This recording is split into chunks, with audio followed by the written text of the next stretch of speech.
আসসালামু আলাইকুম। আমরা এখন দেখব Bangladesh house building finance corporation senior officer পরীক্ষার লিখিত অংশটুকুর গণিত সমাধান। অঙ্ক শুরু হবে নাম্বার এ দিয়ে।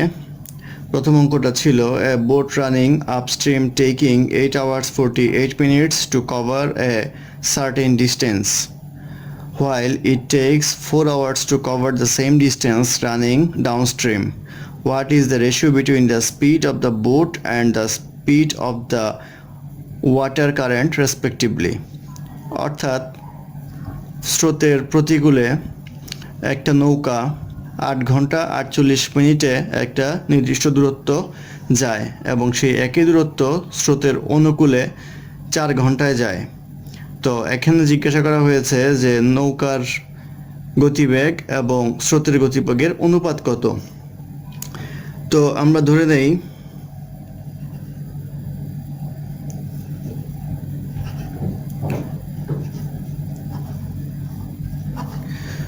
নৌকার গতিবেগ x এবং কারেন্টের গতিবেগ y।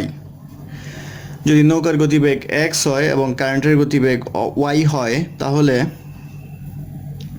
যদি স্রোতের প্রতিকূলে যায় তাহলে রেজাল্টেন্ট যে গতিটা হবে সেটা হবে x - y, আর যদি স্রোতের অনুকূলে যায় তাহলে সেটা হবে x + y।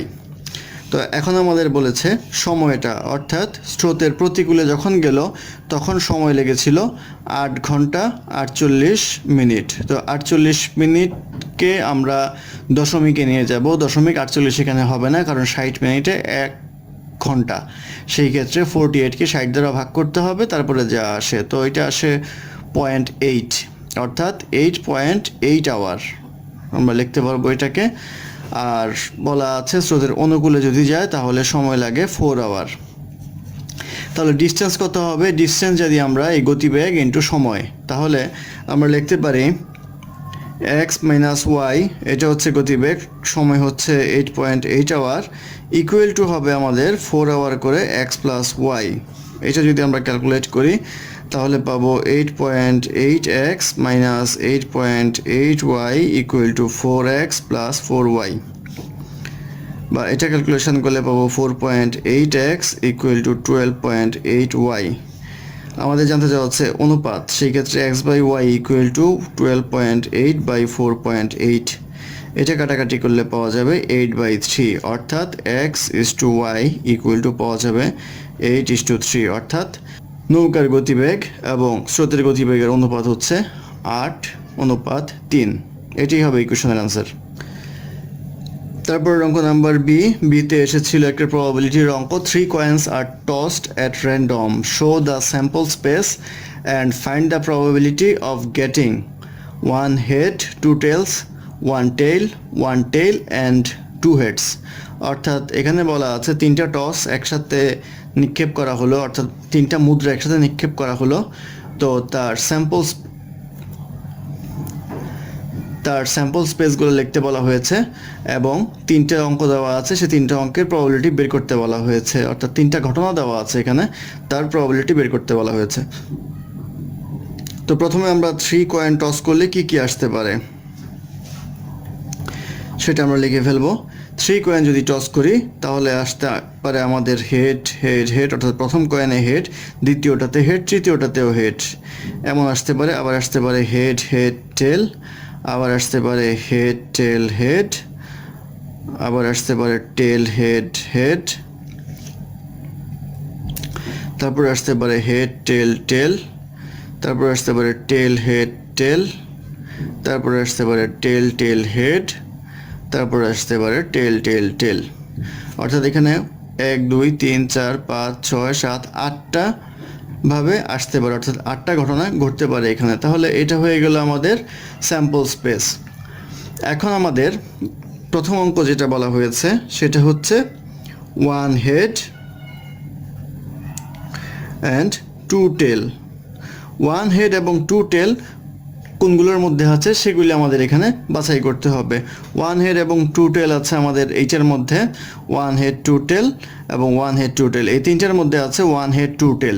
সেক্ষেত্রে আমাদের অনুকূলে আসছে হচ্ছে 3টা এবং টোটাল আমাদের নমুনা ক্ষেত্র রয়েছে এখানে 8টা, সেই ক্ষেত্রে অ্যান্সার হবে 3/8। তারপরের অঙ্ক দেওয়া আছে, জিজ্ঞাসা করেছে ওয়ান টেল আছে কয়টার মধ্যে সেটা আমরা দেখবো। এখানে নাই, এখানে নাই, এখানে নাই, এখানে নাই, এখানে আছে একটা, এখানে আছে একটা, এখানে আছে একটা, এখানে নাই, অর্থাৎ এই তিনটা হচ্ছে আমাদের অনুকূলে, সেটা লিখবো উপরে, আর নিচে আসবে হচ্ছে টোটাল হচ্ছে আমাদের 8। সেক্ষেত্রে ওয়ান টেলের প্রবাবিলিটি হবে আমাদের 3/8। তারপরটাতে বলা আছে ওয়ান টেল আর টু হেড আছে কয়টা সেটা দেখবো। এটা একটা আছে ওয়ান টেল টু হেড, এটা একটা আছে ওয়ান টেল টু হেড, অর্থাৎ এই 3টা রয়েছে, আর কোথাও এরকম নেই। সেই ক্ষেত্রে এইটার অ্যান্সার হবে 3/8, অর্থাৎ প্রত্যেকটার অ্যান্সারই হবে 3/8। এগুলি হবে এই কোশ্চেনের অ্যান্সার। তারপর অঙ্ক নাম্বার সিতে বলা আছে A B and C can complete a work in 12, 15 and 25 days respectively. A and B started working together whereas C worked with them in every third day. Find the number of days required to complete the work. অর্থাৎ A B এবং C একটি কাজ একভাবে যদি করতো তাহলে এ complete করতো 12 দিনে, বি কমপ্লিট করতো 15 দিনে এবং সি কমপ্লিট করতো 25 দিনে। এখন এ আর বি কাজটা শুরু করলো এবং সি এভরি থার্ড ডেতে কাজ করে, অর্থাৎ তৃতীয় দিনগুলোতে কাজ করে, অর্থাৎ first day, second day, third day, fourth, fifth, sixth. এভাবে যদি আমরা ডে চিন্তা করি তাহলে সি কাজ করবে শুধুমাত্র থার্ড ডে, সিক্স ডে, এভাবে 9 ডে, এভাবে কাজ করতে থাকবে।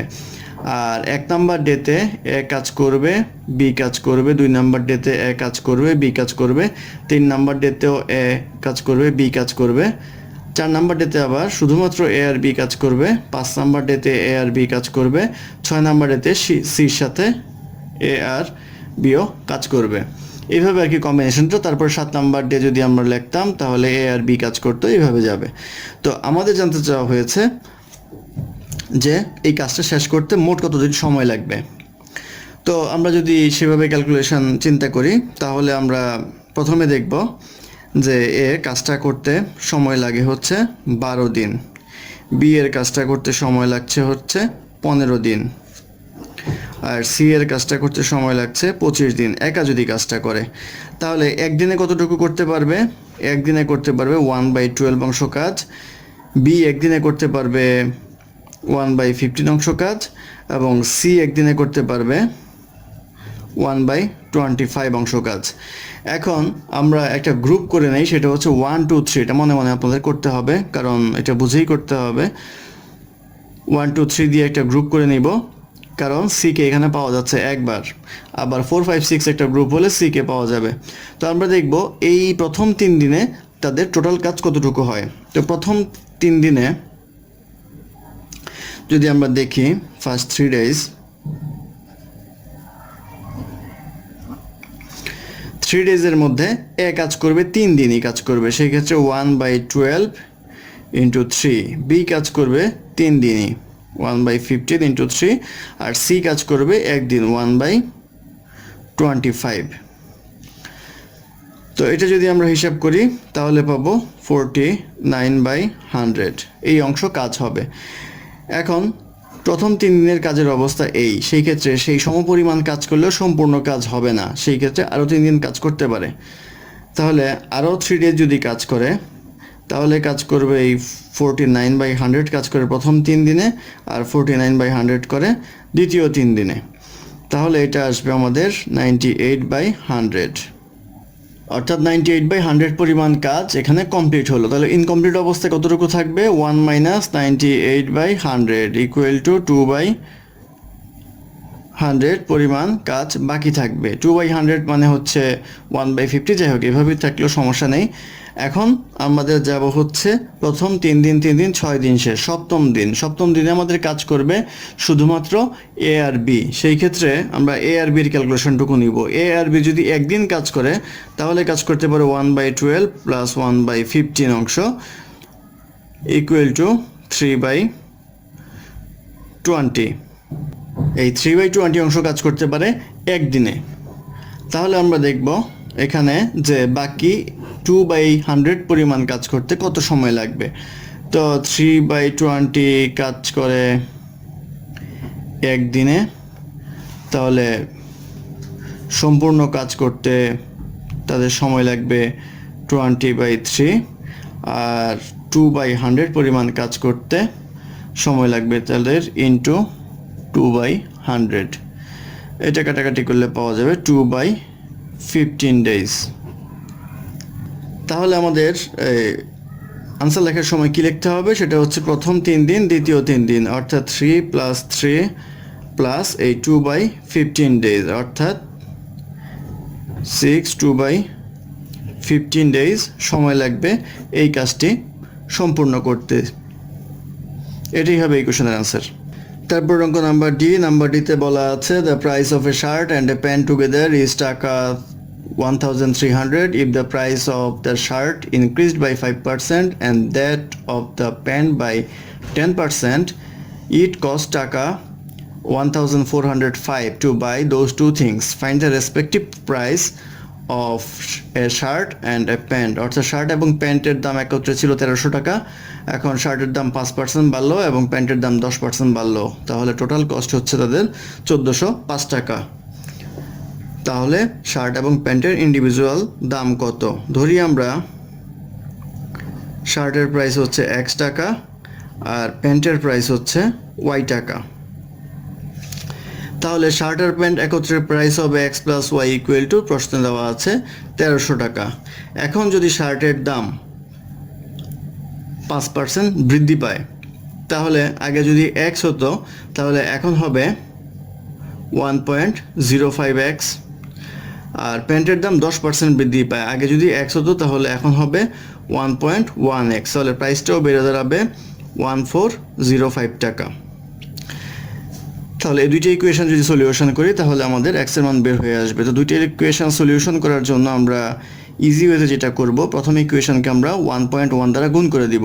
তাহলে আমরা এটা যদি 1.1 দ্বারা গুণ করি তাহলে 1.1x + 1.1y = 1430।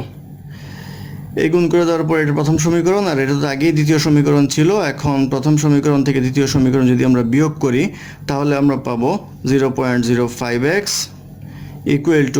এটা কাটা যাবে, সেই ক্ষেত্রে এটা হবে y, এটা কাটা যাবে, সেই ক্ষেত্রে এটা হবে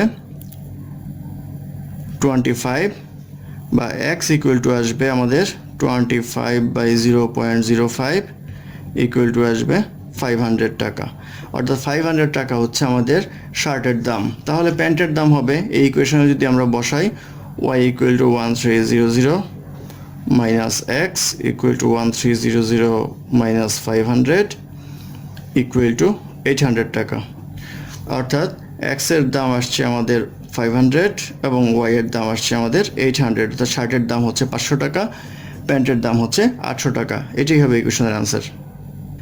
তারপর অঙ্ক নাম্বার ই। নাম্বার ইতে বলা আছে twice the width of a rectangle is 10 meters more than its length if the area of the region enclosed by the rectangle is 600 square meter, then find its perimeter। অর্থাৎ একটা রেক্ট্যাঙ্গেলের দৈর্ঘ্য হচ্ছে তার প্রস্থের দ্বিগুণের চেয়ে 10 মিটার বেশি, এখন সেটা দ্বারা যে সীমাবদ্ধ ক্ষেত্র সেটা হচ্ছে 600 বর্গমিটার, তাহলে তার পরিসীমা কত? তো আমরা ধরে নেই উইডথ হচ্ছে x, তাহলে লেংথ হবে আমাদের বলা আছে twice the width of a rectangle is 10 meter more than its length, অর্থাৎ 2x - 10 হবে এটার লেংথ। তাহলে এটার ক্ষেত্রফল দেওয়া আছে হচ্ছে 600। এখন যদি আমরা প্রস্থ মতে করি, প্রস্থ মতে আমরা দেখব দৈর্ঘ্য ইন্টু প্রস্থ = 600, বা যদি আমরা এখানে 2 কমন নেই তাহলে 2x - 5 = 600, বা x² - 5x = 300, বা x² - 5x - 300 = 0, বা x² - 20x plus 15x middle term করলে -300 = 0,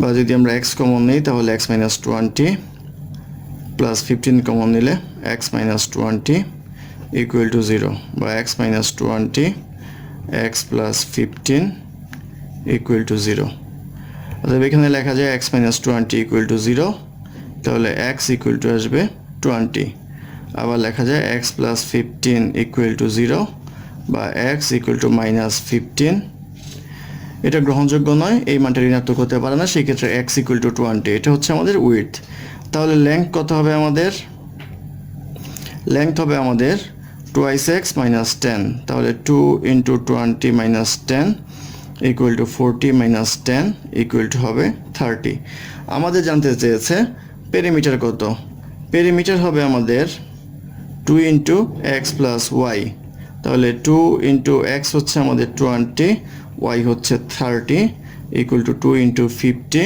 equal to 100 অর্থাৎ 100 মিটার হবে এই কোশ্চেনের আনসার তারপর অঙ্ক নাম্বার এফ এ বলা আছে customer bought 5 pencil and 6 eraser at taka 80 next week the price of each pencil increased by 20% but the price of eraser remain unchanged now the customer buys 2 pencil and 3 eraser at taka 39 find the new price of the pencil অর্থাৎ বলা আছে যে একজন customer 5টা pencil এবং 6টা eraser 80 টাকা দিয়ে ক্রয় করে তো তারপরে পরবর্তী সপ্তাহে পেন্সিলের দাম 20% বৃদ্ধি পায় এবং ইরেজারের দাম আগের জায়গাতেই থাকে এখন সেই কাস্টমারটা 2টা পেন্সিল এবং 3টে ইরেজার কিনতে 39 টাকা খরচ হয় সেই ক্ষেত্রে জানতে চাওয়া হয়েছে পেন্সিলের নতুন প্রাইসটা কত হবে অর্থাৎ বাড়ার পরে যে প্রাইসটা সেটা জানতে চাওয়া হয়েছে আমরা ধরি পেন্সিলের প্রাইস হচ্ছে x আর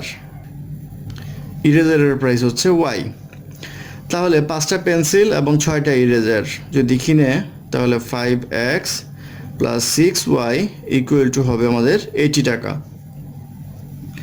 এখন বলছে পেন্সিলের দাম 20% বৃদ্ধি পেল 20% বৃদ্ধি পাওয়া মানে হচ্ছে 1.2x তাহলে এখন পায় কটা পেন্সিল এখন পায় 2টা পেন্সিল 2 into 1.2x প্লাস আর 3টা ইরেজার ইকুয়াল টু হচ্ছে দাম 39 এটা ক্যালকুলেশন করলে আসবে 2.4x plus 3y equal to 39 তো ক্যালকুলেশনের সুবিধার জন্য আমরা এই সমীকরণটাকে 2 দিয়ে গুণ করব 2 দিয়ে গুণ করলে আসবে আমাদের 4.8 plus 6y equal to 78 অর্থাৎ এই সমীকরণটাকে আমরা 2 দিয়ে গুণ করলাম তো এখন এই একটা সমীকরণ আসলো এই একটা সমীকরণ তো এটা আমরা নিচে লিখে ফেলবো 5x plus 6y equal to 80 তো এই সমীকরণ থেকে এটা বিয়োগ যদি আমরা করি তাহলে পাবো -0.2x